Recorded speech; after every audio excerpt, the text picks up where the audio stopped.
Me and Dean back at you with another video, and today I'm bringing you episode 3 of what I am almost positive is going to be a 4-part series on 2022 rosés. As summer winds down, I'm finally catching up on all the rosés I've been buying. And if you've been watching this series, you'll know that every single one I've reviewed for you so far has been from British Columbia. And there's 5 in front of me here, 4 of which are from British Columbia. But I'm going to start with one that's not. Argentina here. 2022 rosé from Finca Fleischmann, Mendoza region of Argentina, and it is 100% Malbec. They have little ratings on the back of it, which I find kind of funny. A little, like out of 5, complexity 2, tannins 1, sure, body 2, fruitiness 5, oak 0. So this should be very fruity and not very complex, which is something that, you know, usually complexity is good in a wine, even rosé, right? So. But it wasn't very expensive, and it was recommended to me by one of the guys at Everything Wine that usually knows his stuff. I was just basically looking for 2022 rosés that weren't from BC to add to this series. Still haven't found any from Provence, but those are going to be coming pretty soon. All right, so let's dig in. It is very fruity. It's also a lot of lemon there. Definitely some raspberry, red currant. A little bit of like almost unripe strawberry. Yeah, and some lemon curd. All right, let's see how it is.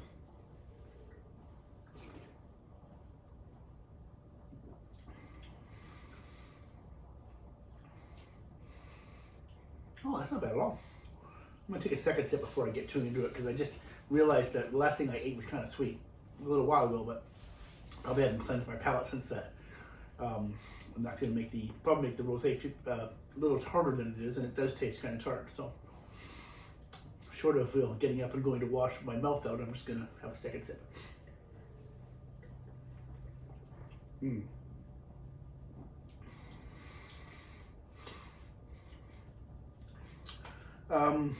Yeah, it's tart, but it's very tasty. It is all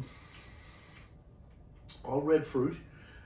Not particularly complex. It is all red fruit. There's a little bit of lemon zest on what I would call as a medium to medium plus finish. All red fruit. Rhubarb coming in, joining the party there. Strawberry, cranberry. A little bit of cranberry, more rhubarb. That's where the tartness is coming from, I think. The lemon zest and rhubarb bringing out the tartness. So it's probably a pretty good wine with food. Yeah, I don't mind this at all. Nothing wrong with this.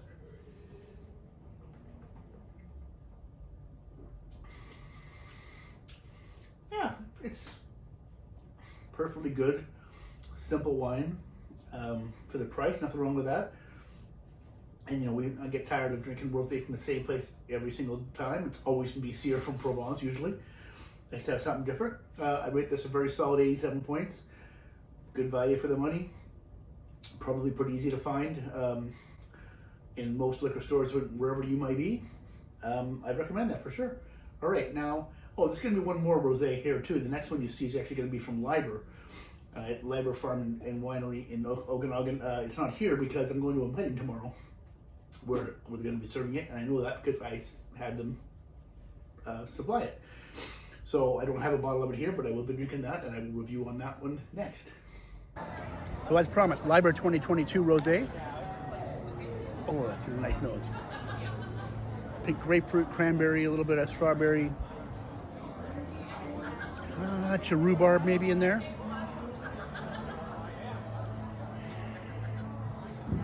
More strawberry on the palate.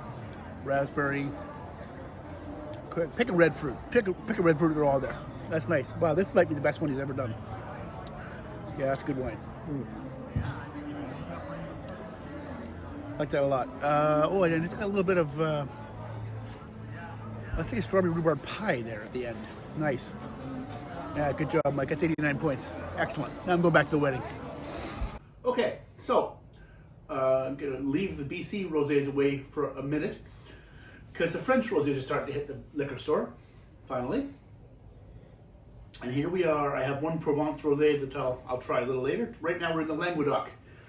Gerard Bertrand 2022 Côte de Rosé Grenache Syrah Cinsault. Now, if you've ever been, I'm sure BC liquor stores, these are everywhere, and probably everywhere else too. Very common bottle. It's got one of those little QR codes in the back. I like that. So this is one of those, you know how we've talked before about how Whispering Angel is kind of like I think it's one of the best selling rosés in Canada. And it's kind of just a thing. You'll see it, walk into any liquor store, you're going to find Whispering Angel. It's just probably the most common rosé you're going to find. But it is about $40, and that's, some people, that's out of their comfort zone. So this is, I almost call it the little brother, although it has nothing to do with Whispering Angel, the company, or even the region. But this is like $23, and it's everywhere. So you don't want to spend $40 on a rosé, but you want something you can find easily. This might be a good option for you. Let's see how this year's is. I don't think I've had this for a couple of vintages. Just gonna give it a swirl for a second because I just got back from the dentist like 20 minutes ago. I probably would be careful about swishing around my mouth a whole lot. Just like a medium minus intensity of aromas though. Not getting a ton there. There's some red fruit. It's like a little bit of strawberry and there's like a hint of white pepper there. I guess that's maybe from the Syrah. But what I'm not getting is the kind of the intensity of fruit that you usually get on anything on Grenache. Now again, obviously a rosé is going to be a little less so, but there's not a lot of that here. So it smells nice. It's medium minus.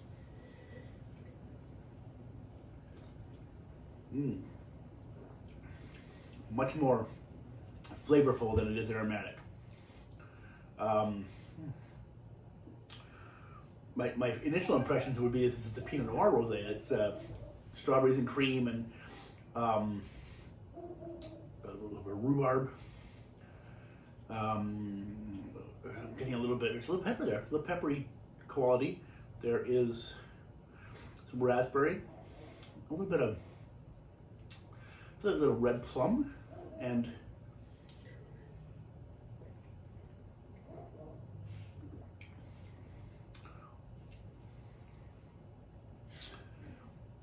there's some black fruit there too. I'm like a little bit of, I want to see some blackberry. Interesting. Yeah, that's good. That is. Bertrand makes excellent wine. He really does. Even from his entry level stuff up to the stuff you can pay hundreds of dollars for. It's really good. The Languedoc has got to be maybe the most underrated region in France, I think. I mean, some people will scream Jura, but I think, and Jura is good too, but in terms of QPR, you can get some really good bottles of wine for $23, $24, $25 out of there. And if you get, $25 Bordeaux is usually something you could put into paint thinner. That's not totally true. $25 Bordeaux can be fine, but usually you can get a better quality bottle out of the Languedoc. Okay.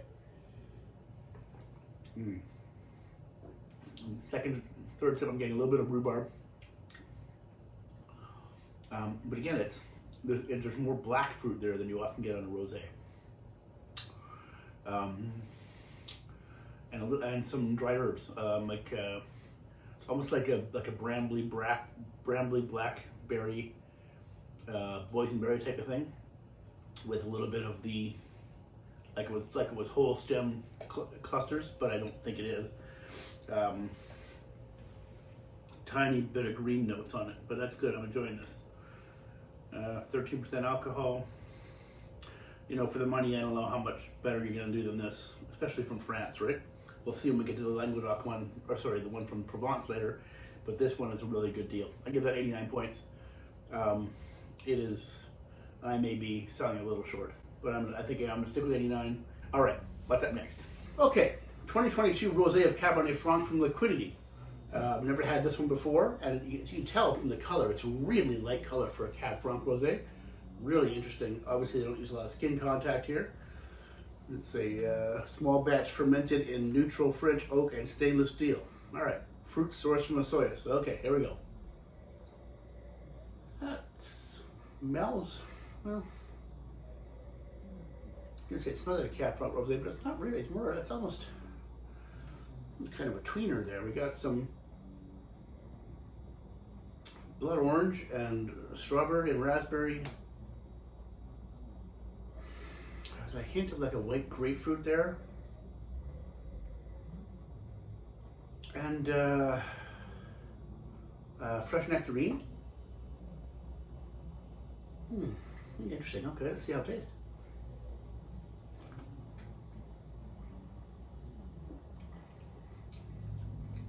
Nectarine, white peach. Yeah, a lot of stone fruit on the palate.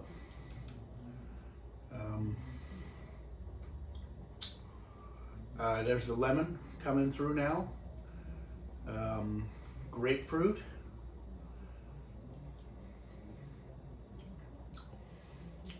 Medium plush finish, I would say. Pluff. Or medium plus, however you want to pronounce it. Oh, that's not bad. That's good. I guess Cab Franc rosés go. That's pretty good. I don't know what to compare this to. It's not really Provence. It's not certainly not traditional Cab Franc. Closer to the one we had from Seven Directions. But most Cab Franc rosés come out dark red and are really intense. Watermelon candy and those kind of aromas, and that's not here.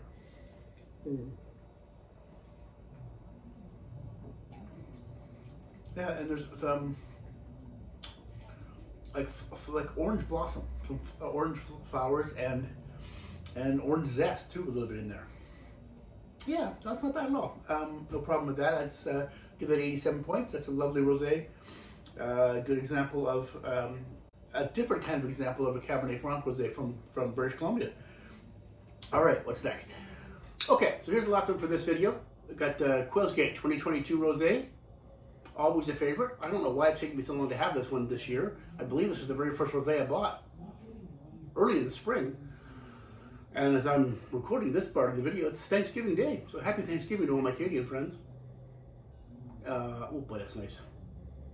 It always smells so good, and it almost always tastes delicious too. It's strawberry and cream and rhubarb and blood orange and a hint of citrus like lemon curd. Nice. All right. Let's see if it's as good as it always is.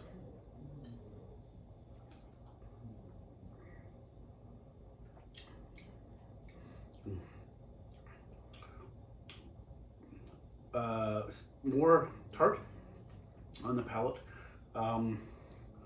It's like we might have a lemon, maybe like a tangerine. Some rhubarb, strawberry, raspberry.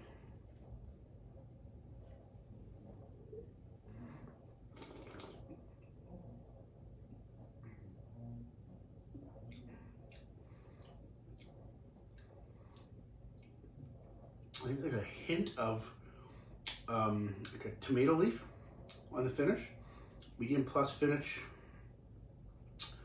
And a little honeydew melon as well. And the citrus comes up front. It's a little tart up front, and then it's dissuades a little bit, and the fruit kind of comes through. A lot of red berries come through in the palate, in the mid palate and the finish. Nice.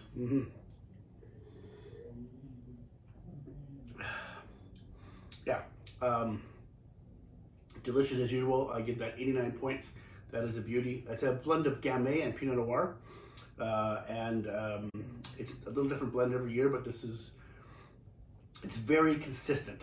It doesn't mean it tastes the same every year, but it's very consistently good. I bet you if I look back at my other reviews of this wine, my scores would all be in that same ballpark, I think. It's really one you can count on year after year after year, which is great, right? All right, so that's it for now. This is the third video of rosé. There will be a fourth. I have 5 or 6 more. 5 more, I think, and at least one from Provence. I haven't done any from Provence yet. The 2020s are starting to show up a little bit in the liquor stores. So stay tuned for that.